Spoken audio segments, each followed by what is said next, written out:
Good morning. On Sunday, we spoke about the sanctification of our bodies and how we die to sin when we repent and we are baptized and filled with the Holy Spirit. But our bodies are more than just vehicles that we can use for sin or that we can use to bring glory to God. We also have a body that sometimes gets sick. And today I just want to speak a little bit about our emotions that can find their way into our symptoms, or our symptoms that can find their way into our bodies if we don't take care of them properly. 3 John 1 verse 2 says, "Beloved, I pray that you may prosper in every way and that your body may keep well, even as I know your soul keeps well and prospers." God wants it to go well with your body, and He wants you to be healthy. He doesn't want us to be sick. We spoke a bit about our emotions, and I looked up what happens when we cry.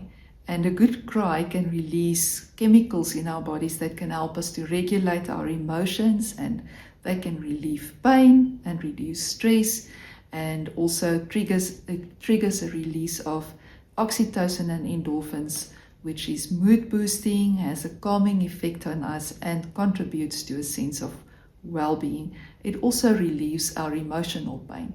So God gave us a good way to just get rid of everything that's feeling bad inside our bodies. But I also looked at what happens when we laugh. Laughter enhances your intake of oxygen-rich air. It stimulates your heart, your lungs, your muscles, and it increases the endorphins released in your brain, and it activates and relieves your stress response, causing you to feel more calm. In Psalm 94 verse 19, David says, "In the multitude of my anxious thoughts within me, your comforts cheer and delight my soul."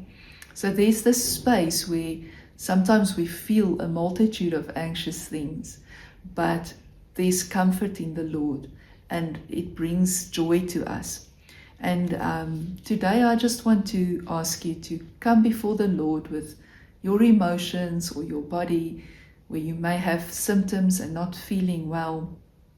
And I want to pray a bit of Psalm 119 verse 25 to 28 over you, as well as Psalm 30 verse 2, verse 5, verse 11 and 12. Let's pray. My earthly life cleaves to the dust. Revive and stimulate me according to your word. I have declared my ways and opened my griefs to you, and you listened to me. Teach me your statutes. Make me understand the way of your precepts. So shall I meditate on and talk of your wondrous works. My life dissolves and weeps itself away for heaviness. Raise me up and strengthen me according to the promises of your word. O Lord my God, I cried to you and you have healed me. Weeping may endure for a night, but joy comes in the morning. You have turned my mourning into dancing for me. You have put off my sackcloth and girded me with gladness, to the end that my tongue and my heart and everything glorious within me may sing praise to you and not be silent. O Lord my God, I will give thanks to you forever. Amen. This week, as you battle with life and the difficulties of life, pray this prayer again and again and again until the Lord breaks through. May you be able to cry before Him, but may you also be able to stand up and laugh and be blessed this week.